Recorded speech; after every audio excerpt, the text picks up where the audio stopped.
Et nous revoilà, pas de pause, chez Am2yo. Après cette magnifique review du Château des Ombres, 1 heure montre en main, on part direct, on poursuit la vague 3 avec Battle Armor He-Man. Ok, avant toute chose, je voudrais quand même passer un petit message de remerciement à toutes les personnes qui m'encouragent et qui apprécient la qualité du travail que j'essaie de fournir. Donc j'ai quand même pas mal de messages qui vont dans ce sens-là. Donc merci à tous. Et alors j'aurai aussi d'autres remerciements à formuler prochainement. On va inspecter ce blister ensemble. Hop. Ok, la partie supérieure de la carte, on va retrouver, puisque là en fait c'est important quand même de le mentionner, c'est le premier blister en deluxe. Donc en fait, contrairement à un blister normal, on va avoir quand même des zones plus élargies. Le logo globalement il reste de la même taille. On a une zone étoilée derrière un peu plus élargie. Comment dire, le logo, la partie supérieure aussi du logo étant vernis sélectif. Et là, les zones en relief sur Maître de l'Univers sont très faibles. Voilà, elles sont plus en relief sur les autres. La mention Battle Armor, tout comme chez les blisters vintage, est en jaune légèrement orangé, et puis He-Man, le nom. Alors les blisters Deluxe se caractérisent également par une magnifique illustration du personnage. Vous pouvez voir ici. Ainsi que ce petit encart en orange sur le coin supérieur droit qui précise que c'est un blister Deluxe. On retrouve la mention 6 ans plus. Hein. Voilà, je vous montre l'illustration en entier, elle est super. On va vraiment retrouver les caractéristiques de la figurine qui est dans la boîte. Hein. Quand on regarde la hache, c'est vraiment la hache donc designée, illustrée par Alfredo Alcala dans les premiers mini-comics. Alors que lui n'a jamais dessiné Battle Armor He-Man en fait. L'illustration est quand même mordue ici sur le blister, le thermoformage. Ce qui fait qu'en fait, quand on va l'ouvrir, si on arrache, on va arracher le pied gauche de Musclor. On a ici 2 bulles pop-up. Donc là, on est sur une version euro. Avec une mention en français. Frapper pour révéler les dégâts. Ok, on sait qu'on fait allusion à cette caractéristique-là. Et puis bande dessinée incluse. Effectivement, là, on fait allusion à la bande dessinée qui est derrière le mini-comics. La bulle présente son personnage. On voit aussi clairement qu'il est dans un insert. Et le personnage à côté, hein, la partie Deluxe, c'est qu'il va avoir des accessoires en plus. Une main amovible, une tête seconde, une deuxième tête, hein, on va voir ça en détail. Une double hache, une épée, comme d'habitude, et puis voilà, les étincelles du pouvoir, je sais pas trop comment nommer ça. On va regarder ça de près.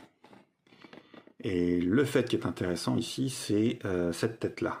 Là, on est sur une tête inspirée vintage, une tête comme on a eu en fait dans le pack du Comic-Con 2019.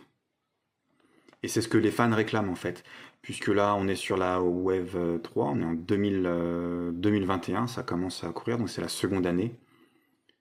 Sauf si on compte, ou la deuxième en fait, hein, parce qu'on compte pas l'année 2019. Mais voilà, depuis lors, on demande tout le temps une tête vintage. La particularité des poignées amovibles offre justement la possibilité d'intervertir des mains. Là, Musclor va pouvoir avoir 2 mains préhensiles, une à la main droite qu'on lui connaît, mais aussi une à la main gauche. C'est pas plus mal, puisqu'en fait là, ce packaging-là ne présente pas de bouclier, donc en fait, on peut pas lui mettre d'accessoires dans la main gauche. Voilà, chose qui va être réparée en changeant, en intervertissant les poignets. Voilà pour ce beau blister. On va passer rapidement à l'arrière. Voilà. Hop. Je vais retirer ça. Évidemment, le cardback art est bien plus large. Hein. Comme sur les cartes de luxe vintage, on va avoir une illustration, on va dire au format panoramique. Ici, Battle Armor Musclor, Musclor Invincible, affronte Océanor, issu de la vague 3 également, et il est accompagné du maître d'armes. On est dans un marécage.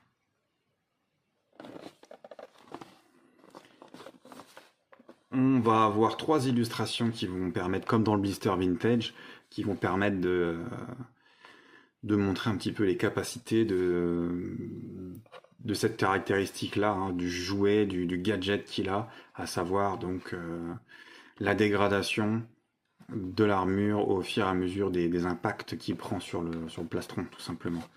Des cross-cell art qui illustrent la vague 3 en intégralité, plus on tease Clanchamp. Clanchamp, en fait, même Battle Armory Marine Skeletor, hein, ils sont plus entre deux vagues, entre la vague 3 et la vague 4.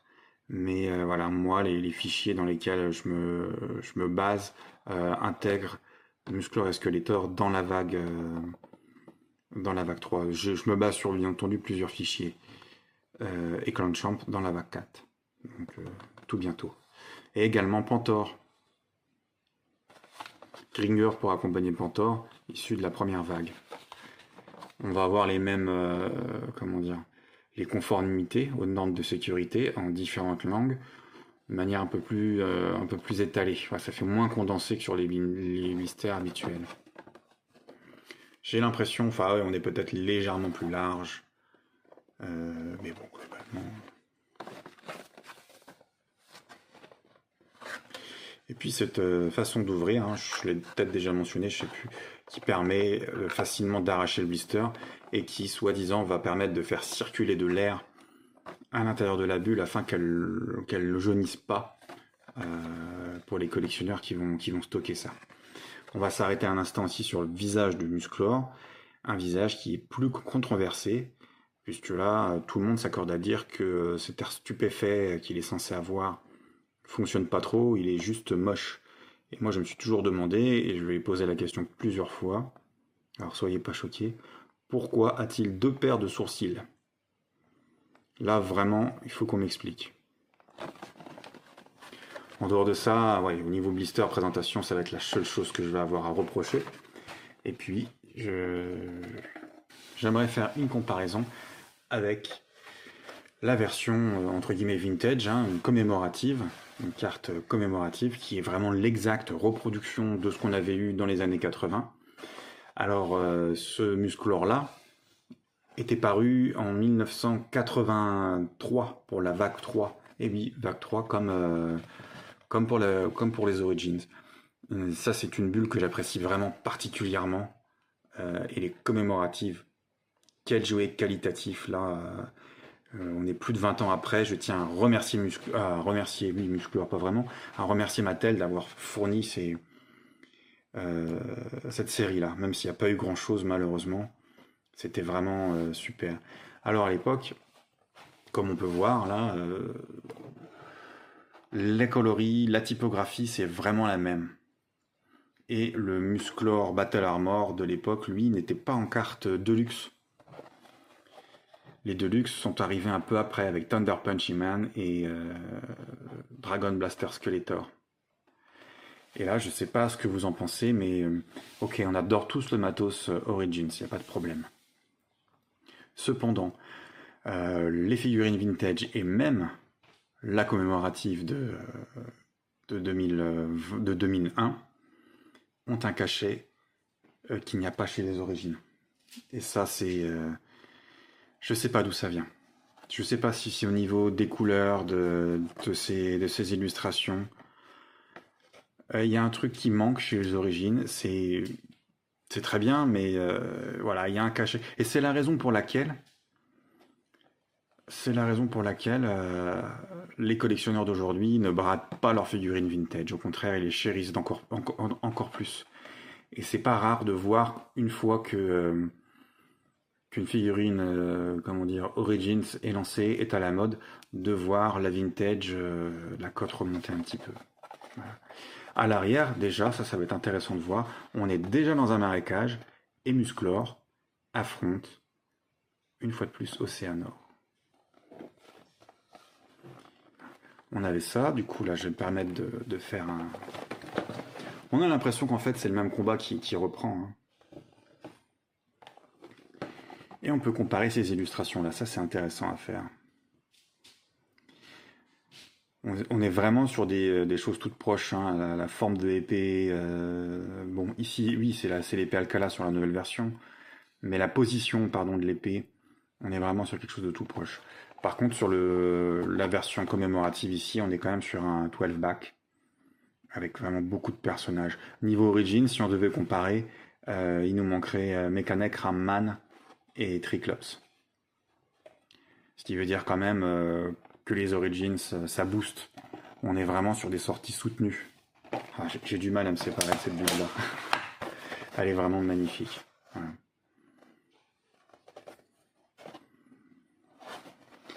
Celle-ci vient du pack limité à 8000 exemplaires. Une merveille. Au niveau du loose, voilà ce que ça donne. On va avoir une figurine qui va avoir des articulations légèrement différentes, très légèrement différentes des autres, en fait, des figurines standards de la gamme. Déjà, on va se permettre de faire quelques gros plans.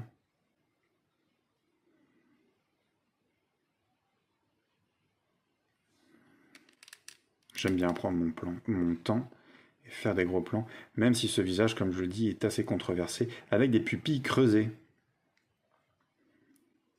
Peut-être pour faciliter la position la position de la peinture ou l'effet stupéfait, je ne sais pas. Mais bon, moi je trouve pas ça très élégant. Alors, ce qui va choquer le plus avec comment dire, avec cette figurine, si on devait la comparer à la vintage, là je ne vais pas la sortir de vintage, mais puisque j'ai la commémorative, c'est la fenêtre dans laquelle le tambour rotatif est placé. Sur la figurine comment dire, vintage, il prend pratiquement l'intégralité de la poitrine, sur la commémorative aussi, de toute façon on est vraiment sur la même chose. Sur l'origine, à la stupeur de tous, cette fenêtre est beaucoup réduite. Elle est réduite de un tiers, même plus qu'un tiers. Alors même si l'armure en elle-même garde les mêmes caractéristiques et qu'elle est très belle, c'est quand même pour certaines personnes dont je fais partie, hein, on partage cet avis, on a une certaine frustration. Alors, la raison pour laquelle on va avoir cette particularité, c'est la même pour laquelle on va avoir une différence de capacité dans ces figurines, c'est l'insertion des bras. Voilà. Ces bras-là, les bras des figurines Battle Armor, ne se retirent pas. Ils ont opté pour un système différent, c'est un système de rotule, là, comme on peut voir. Et du coup, ils ont besoin de place à l'intérieur. Les ingénieurs ont eu besoin de place à l'intérieur pour fixer les attaches des bras, ce qui va du coup réduire la taille de la fenêtre. Alors après, on peut quand même retirer ça, et puis ici on va garder, globalement c'est du Motu Origins là-dessus, aucun doute, il y a pas de... on garde la même chose, pas de problème. Hop. Alors on va regarder tout de suite les actions du tambour roulant. Du coup c'est une pression, hop, on a une amorce, une attaque, une blessure, une seconde pression, une troisième. Ça fonctionne très très bien. Ok, alors comme pour Roboto et Mascor, je vais lancer un défi challenge. Trouvez-moi une photo, je ne sais pas si quelqu'un possède ça dans sa collection, mais ça doit valoir le coup, ne serait-ce que d'être vu. Alors encore plus sur les vintage ou les commémoratives, qui sont très rares du coup les commémoratives. Trouvez-moi une photo d'un Musclor Battle Armor en blister, en vrai blister scellé, sans tricher, avec le tambour roulant remonté à bloc. Neuf en fait. Comme ceci. Hein, sur les figurines loose, il suffit d'appuyer sur le tambour et de remonter le mécanisme. Et ça marche parfaitement, ou presque. C'est un peu plus difficile à faire sur ces figurines-là, dans la mesure où il y a moins d'espace pour faire rouler les pouces, tout simplement. Et le mécanisme me semble un petit peu plus dur. Voilà. En dehors de ça, ça marche bien, on s'amuse bien, c'est vraiment cool. On va regarder les accessoires ensemble. Alors cette fois-ci, Musclor vient avec une double hache. On la connaît, mais elle n'est pas de la même couleur. Il y a une comment dire, ça va plus être la couleur de la version du San Diego Comic Con 2019, on s'en rapproche du moins. C'est pas la même couleur que le Musclor standard de la première vague. Pareil pour l'épée. On a une légère différence au niveau des couleurs. D'ailleurs, on va pouvoir la comparer ici. Quand je dis légère différence, on la voit mieux à l'œil nu. Hein. Pour Skeletor, je vais vous montrer aussi que la différence est un peu plus flagrante. Sinon, c'est la même chose. On peut vraiment les confondre. Je peux en vouloir à personne. Là, j'ai vraiment dû forcer pour ne pas avoir à les confondre. Cette main, une main préhensile, une main gauche. Et ça, c'est cool. Ça aurait été vraiment cool de l'avoir aussi sur des figurines vintage, plutôt d'avoir systématiquement les mêmes mains. Avoir des personnages avec deux mains préhensiles, ça aurait été assez intéressant. C'était faisable, hein, puisqu'ils l'ont fait pour Thunder Punchy Man avec un point fermé. Donc, voilà. Donc là, maintenant, Musclor a deux mains préhensiles. Une pour la hache, allez, on va la mettre là. Et une pour son épée. Voilà. Chargé à bloc. Et voilà, avec ce visage de berserker, on ne le reconnaît pas. Alors, ouais, on va changer la tête et je vais vous montrer un petit quelque chose. Je le disais dans une autre vidéo, aujourd'hui, les figurines ne sont plus designées comme avant. On va partir sur un design, un travail d'infographique, un design fait en 3 dimensions sur des ordinateurs.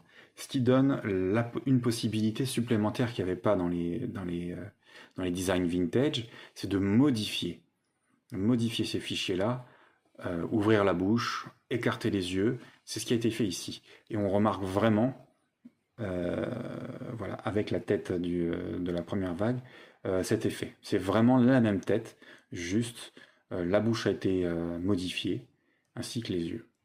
Et puis ouais, on peut voir ici d'ailleurs, grâce à l'éclairage, que oui, les pupilles avaient déjà été creusées ici. Ok. Et en fait, ce sont des cils. Alors ici, oui, il a les pupilles et les cils dessinés, qui servent d'ombre. Et donc du coup, là, il a les cils beaucoup plus hauts. C'est vraiment... alors ce serait des cils et des sourcils. Mais dans tous les cas, ils auraient peut-être dû s'en passer, parce que là, c'est moche. Hein. Je sais pas si... N'hésitez pas à nous contredire dans les commentaires, hein, si vous aimez bien cette tête-là, d'en prendre sa défense, et dites-moi un petit peu ce que vous lui trouvez. Le seul truc que j'aime bien, moi, c'est que c'est original, ça change complètement. Et un truc qui est cool, c'est la bouche ouverte, avec une peinture pour les dents et la langue. Ça, c'est pas mal. La tête, format vintage. Et ça, c'est vraiment bien. On a eu, après, par la suite, il y a eu d'autres têtes format vintage pour Musclor. Celle-ci est légèrement différente, elle est un peu plus glossy dans les plastiques qui ont été choisis. Ça, par contre, je sais pas ce que c'est, mais ça, c'est une marque de production, un truc pour... cette tête-là ne va pas les avoir. Celle-là non plus. Allez, on va voir un peu ce que ça donne ici.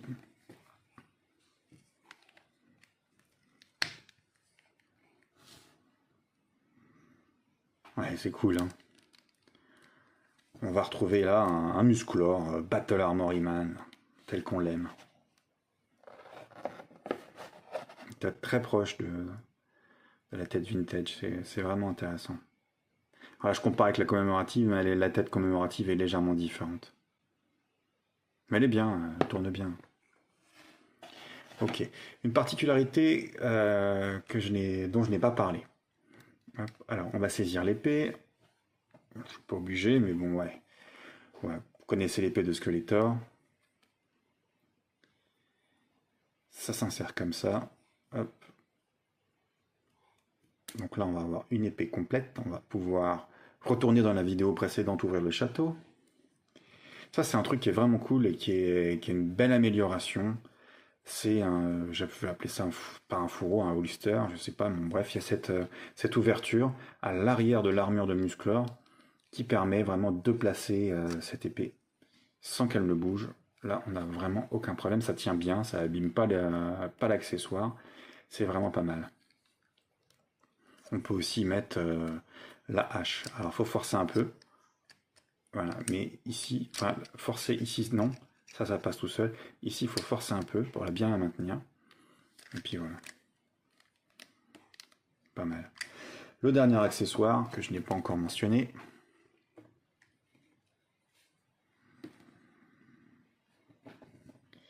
C'est ça. Hop. Alors au niveau, comment dire, texture, ça va rappeler les fantômes qu'accompagnaient les figurines SOS Fantôme Royal Ghostbuster dans les années 80 de chez Kenner. On a un trou en forme, comment dire, plus ou moins rectangulaire, hein, de losange ou de carreau, vous avez piqûre carreau trèfle, qui permet donc de bien maintenir cette épée dans un sens ou dans un autre. La jonction se fait très très bien et se fait vraiment à la limite de la garde. Moi je considère ça comme une garde ou un brise-lame, je sais pas, de l'épée de Musclor en tous les cas. L'idée étant de lui faire appeler le pouvoir. Par contre, cet accessoire est quand même assez imposant comme on peut voir, et assez lourd, ça peut déséquilibrer quand même assez facilement le personnage, donc à faire attention. Soit dit en passant, sinon c'est quand même du plus bel effet devant un petit... On m'a posé des questions d'ailleurs sur ces choses-là, mais devant un petit décor Château des Ombres, ou devant le Château des Ombres lui-même, hein, je parle du playset, c'est sympa. Voilà pour cette figurine de Musclor Battle Armor. Je pense qu'on a fait le tour. Malheureusement, historiquement, il n'y a pas grand-chose à en dire. Hein. Bien entendu, il n'y a rien eu chez Filmation. Il est apparu dans le dessin animé, je crois que c'est à partir de Révélation ou de la suite. Et puis c'est tout. Mais ouais. Il n'y a pas grand-chose à en dire, il n'y a pas d'histoire particulière. Si, dans le mini-comics, il me semble. Mais au niveau de la création de chez Mattel ou autre, c'est juste une figurine, quelque chose qu'ils ont... voilà, c'est un produit marketing, tout simplement. Mais on ne connaît pas la personne qui a eu l'idée de créer le Battle Armor He-Man, ce genre de choses. Hop, et la mention ici, dont je n'ai pas parlé. Made in China, ouais. Bon, bah, puisqu'on est lancé, je vous propose de partir tout de suite à la rencontre de Battle Armor Skeletor, avant de faire un combat. À tout de suite.